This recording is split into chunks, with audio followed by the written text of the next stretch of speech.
Hi planner friends, it's Dragana from Dragana's Crafts. Welcome back to my channel.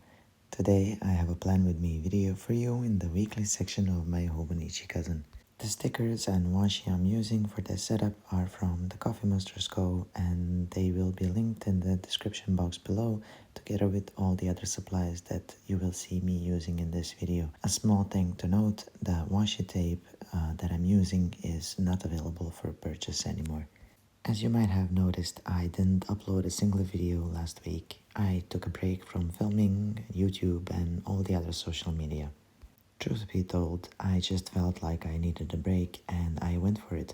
That's why the weekly spread from last week remained blank. Maybe I'll decorate it and use it in some way, maybe I'll just leave it blank. I haven't decided yet, but even if I leave it blank, it won't bother me because I have accepted the blank pages in my planner. Sometimes I just can't plan or journal and I don't have time to back plan either, so leaving it blank is totally fine. Another reason why I didn't set up a weekly spread last week and consequently ended up not uploading any videos is because Emily's summer holidays started and I got totally disoriented. Suddenly, the things I did daily were gone, I didn't have to wake up early anymore, so the alarm was off, and I ended up not knowing which day it was. So it took me a couple of days to adjust to the fact that for the next 2.5 months, Emily will be constantly at home and that I have to fill my time with something else until school starts again in September. Even though I didn't plan, I did keep up with journaling. I filled my daily pages religiously, I read a bunch of books, and I really liked that.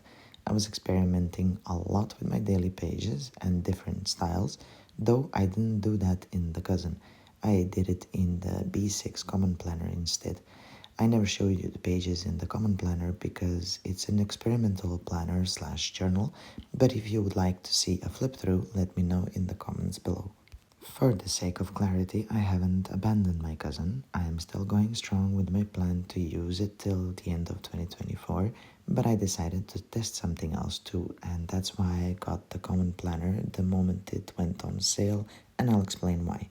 First of all, I got the B6 size because I was curious whether it will be a good size for me or not, since I'm really used to using an A5 notebook. The monthly and weekly section of the Common Planner have just enough space for planning and they cover my needs perfectly. As for the daily pages or the notes pages in the back of the planner, I'm still unsure if I would have enough to cover the whole year because of the smaller size of the notebook. It's true that sometimes I write more and sometimes I barely have anything to write about, so maybe if I didn't decorate the pages too much, I would fit everything that I want in the B6 Common Planner. However, I do like to decorate my daily pages a lot and that's why I think the A5 size is better for me. But we will see. There's still plenty of time to decide what to do next year. What I love about the Common Planner is the simplicity of it, especially in the notes section of the planner. The blank pages in the back of the planner aren't dated, they're only numbered, which really gives you the freedom to do whatever you like with them. I also like that there are no red boxes anywhere signifying Sundays or holidays. The only part of the planner I'm not sure how to use are the goals pages at the front of the notebook. I'm not much of a goal setter and every time I tried it, it didn't really work, so I'm not sure what to do with those pages if I get the Common Planner next year. Maybe I should try out setting some realistic goals for the third quarter of this year and see how well that goes. Or I can just decorate them and use the perpetual calendar for highlights of the day or habit tracking so that I don't take up space in the weekly section with weekly trackers. So many choices.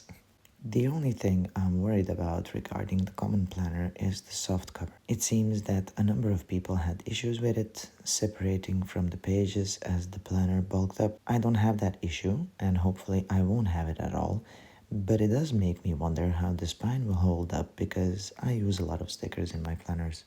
Speaking of the cover, if Sterling Ink came out with hardcover Common Planners, that would be heaven for me, because that's exactly why I stuck with Hobonichi Cousin this year. Hardcover notebooks are my thing, and I ordered the Hon the moment the planners were available for purchase. See now why I have an internal debate about the planner for 2025? Hobonichi is a great planner and the only things that bother me are the red holidays and Sundays, as well as the dated pages in the back and the quotes. Common planner doesn't have that, so in a way it's a perfect planner. But if my cover falls apart or the spine of the notebook comes loose the more I use it, that's going to be a deal breaker for me. So now when I think of the potential planners for 2025, which seems to be a topic a lot of YouTubers are already talking about, I have to say that I have no clue which one of the two I would pick because there are pros and cons for both, and I'm not going to make that decision yet. I will still experiment and decide later in the year. Maybe I will even go back to bullet journaling. Who knows? There's one more topic I would like to tackle which seems to be rather popular around this time of year, and that is One Book July. I won't really participate in that because I'm already using one book as my main planner, journal, and everything else for quite a while now. I can't really count the common planner because that's a pure experiment and the same info goes in it as in my cousin. I understand that there's a lot of people out there who use multiple planners throughout the year for different things, and I started 2024 with 3 planners myself, but my goal was always to come down to using just one planner. Why? Because I don't see a point in having 5 planners. I've seen people using a separate notebook for their garden, fountain pennings, health and wellness, and whatnot. But in all reality, is one book per theme, let's call it like that, really necessary? Like I said, I started out with 3 planners because I thought I had to separate certain things for the sake of clarity, but after 2 months of using them or so, I got overwhelmed, and instead of clarity, it made me feel chaotic. So I started merging the other 2 planners in the cousin, and I realized that everything can fit in it. The only other journal that I have is my reading journal, and that will stay separate from my cousin because I like to have one notebook dedicated to all the books I will read.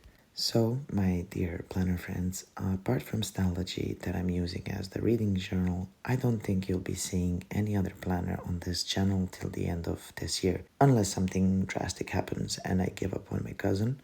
Not likely, but never say never. Anyway, I hope you guys enjoyed watching this video. If you did, give it a thumbs up and subscribe if you feel like it. If not, that's okay too. I respect everyone's opinions and choices. However you interact with this video, know that I'm grateful to you all because if it weren't for you, this channel wouldn't grow. Thank you so much for your support. I hope you'll have a great week ahead and I'll see you again very soon. Bye.